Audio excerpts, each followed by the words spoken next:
ಕ್ಷಣಗಳಲ್ಲಿ ಕೋರ್ಟ್ನಲ್ಲಿ ವಿಚಾರಣೆ ಶುರುವಾಗ್ತಾ ಇದೆ, ವಾದ ಮಂಡನೆ ಶುರುವಾಗ್ತಾ ಇದೆ. Very important. ಇಡೀ ರಾಜ್ಯದ ಗಮನ ಇರುವಂಥದ್ದು ಸಿಎಂ ಸಿದ್ದರಾಮಯ್ಯ ವಿರುದ್ಧ ಪ್ರಾಸಿಕ್ಯೂಷನ್ ವಿಚಾರಕ್ಕೆ ಸಂಬಂಧಪಟ್ಟಂಗೆ ಇನ್ನೇನು ವಾದ ಮಂಡನೆ ಶುರುವಾಗುತ್ತೆ.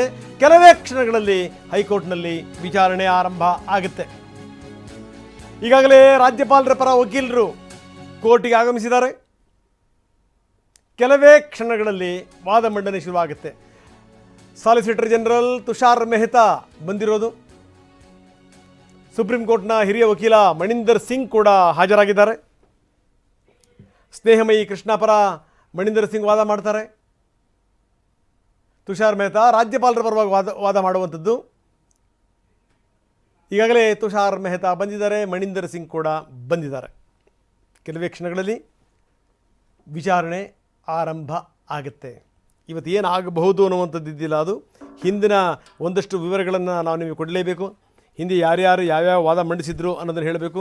ಅಭಿಷೇಕ್ ಮನು ಸಿಂಘ್ವಿ ಸಿ ಎಂ ಪರ ವಕೀಲರು ಅವ್ರು ಹೇಳಿದ್ದೇನು ಅಂದರೆ, ರಾಜ್ಯಪಾಲರು ಈ ಕ್ಯಾಬಿನೆಟ್ ಪ್ರಸ್ತಾಪ ಮಾಡಿದಂಥ ವಿಚಾರಕ್ಕೆ ಯಾವುದೇ ರೀತಿ ಸ್ಪಂದಿಸಿಲ್ಲ, ಉತ್ತರ ಕೊಟ್ಟಿಲ್ಲ. ಜನರು ಆಯ್ಕೆ ಮಾಡಿರುವಂಥ ಸರ್ಕಾರವನ್ನು ರಾಜ್ಯಪಾಲರು ಇಂತಹ ಕ್ರಮಗಳಿಂದ ಬದಲಿಸಲಿಕ್ಕೆ ಹೊರಟಿದ್ದಾರೆ. ರಾಜ್ಯಪಾಲರ ಅಧಿಕಾರಗಳಿಗೆ ನಿರ್ಬಂಧಗಳಿವೆ. ರಾಜ್ಯಪಾಲರು ಹೆಂಗೆ ಬೇಕೋ ಹಂಗೆ ಅಧಿಕಾರ ಚಲಾಯಿಸಂಗಿಲ್ಲ. ಬನ್ನಿ ಡಿ ಕೆ ಶಿವಕುಮಾರ್ ಮಾತಾಡ್ತಾ ಇದ್ದಾರೆ, ಬನ್ನಿ ನೋಡೋಣ. Filing the charge sheet or they have asked for prosecution and the permission, which is long back. So through your media friends and some of the letters dropped in our Congress office about this information, we just gone through that and we found out that some representation has gone from the ನಾವು ನೋಡ್ತಾ ಇದ್ದೀವಿ ಯಾವ ರೀತಿಯಲ್ಲಿ ಪ್ರತಿಭಟನೆ ಆಗ್ತಾ ಇದೆ ಅಂತ. ಕಾಂಗ್ರೆಸ್ ನಾಯಕರು ಫಲಕಗಳನ್ನು ಇಟ್ಕೊಂಡಿದ್ದಾರೆ. ಗೆಹ್ಲೋಟ್ ಹಠಾವೋ, ಪ್ರಜಾಪ್ರಭುತ್ವ ಬಚಾವೋ, ಕಣ್ಣು ಮುಚ್ಚಿದ ಪಕ್ಷಪಾತಿ ರಾಜ್ಯಪಾಲ, ಆ ಹಿಡಿದಿರುವಂಥ ಬೋರ್ಡ್ಗಳಲ್ಲಿರುವಂಥ ಒಕ್ಕಣಿಕೆ ಅದು. ಒಂದು ಕಡೆಗೆ ಹೈಕೋರ್ಟ್ನಲ್ಲಿ ವಿಚಾರಣೆ ಆರಂಭ ಆಗ್ತಾ ಇದೆ, ಇನ್ನೊಂದು ಕಡೆಗೆ ಕಾಂಗ್ರೆಸ್ ನಾಯಕರ ಪ್ರತಿಭಟನೆ ಕೂಡ ಇಲ್ಲಿ ಆರಂಭ ಆಗಿದೆ. ಎಚ್ ಕೆ ಪಾಟೀಲ್ ಮಾತಾಡ್ತಾ ಇದ್ದಾರೆ, ಬನ್ನಿ ನೋಡೋಣ.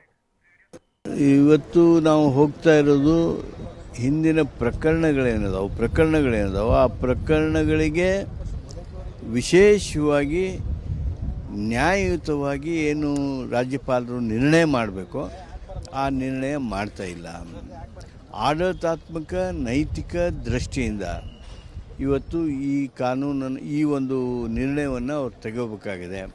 ಜುಡಿಷಿಯಸ್ ಡಿಸಿಷನ್ ಮಾಡಬೇಕು ಅಂದರೆ ತಕ್ಷಣ ಅವರು ಈ ರೀತಿಯಾಗಿರ್ತಕ್ಕಂಥ ನಿರ್ಣಯವನ್ನು ತೆಗೆದುಕೊಳ್ಬೇಕು.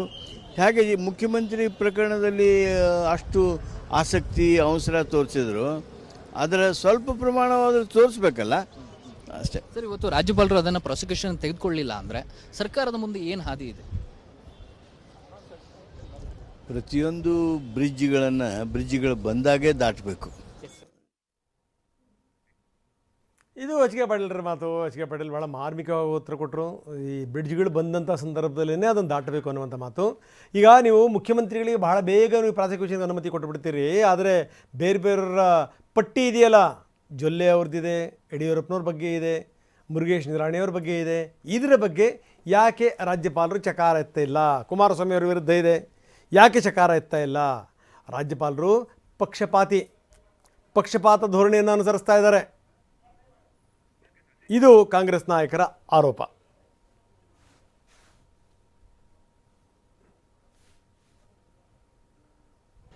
ವಿಶ್ವಾಸ ಇದೆಯೋ ಇಲ್ವೋ ಪ್ರಶ್ನೆ ಬೇರೆ. ರಾಜ್ಯಪಾಲರ ನಡವಳಿಕೆಗಳನ್ನು ನೋಡಿದಾಗ ನಮ್ಮ ಮೇಲೆ ವಿಶ್ವಾಸ ಇಲ್ಲ ಅಂತಕ್ಕಂಥ ರೀತಿಯ ಅಭಿಪ್ರಾಯ ಬರ್ತದೆ.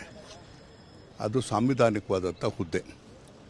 ಆ ಹುದ್ದೆಯಲ್ಲಿ ಎರಡು ಸಂವಿಧಾನದ ಕಣ್ಣಿನಿಂದ ನೋಡಬೇಕಾದಾಗ ಎಲ್ಲರನ್ನೂ ಕೂಡ ಸರಿಸಮಾನವಾಗಿ ನೋಡಬೇಕಾಗತ್ತೆ.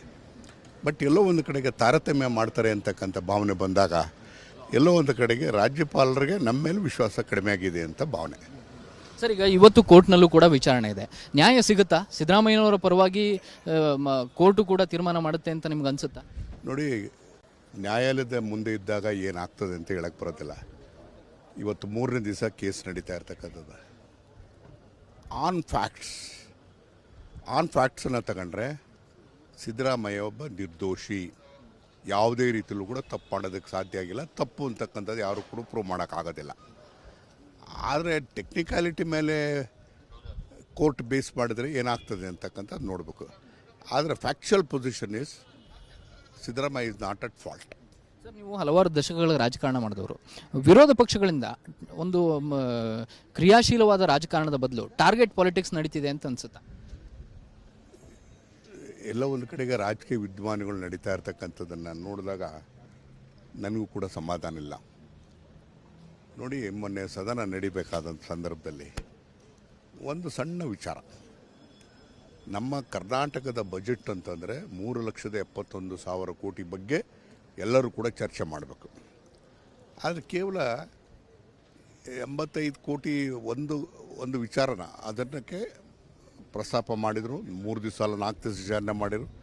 ಉತ್ತರ ಕೊಟ್ಟ ಮೇಲೆ ಅವರೆಲ್ಲ ಒಂದು ಕಡೆಗೆ ಬಿಸ್ನೆಸ್ ಕಡೆ ಹೋಗ್ಬೇಕಲ್ಲ, ಅದನ್ನು ಬಿಟ್ಟು ಧರಣಿ ಮಾಡೋದು, ಇನ್ನೊಂದು ಮಾಡೋದು, ಸಭೆನ ಇಂಟರಪ್ಟ್ ಮಾಡೋದೆಲ್ಲ ನೋಡಿದ್ರೆ ಎಲ್ಲೋ ಒಂದು ಕಡೆಗೆ ಇಟ್ ಈಸ್ ನಾಟ್ ಎ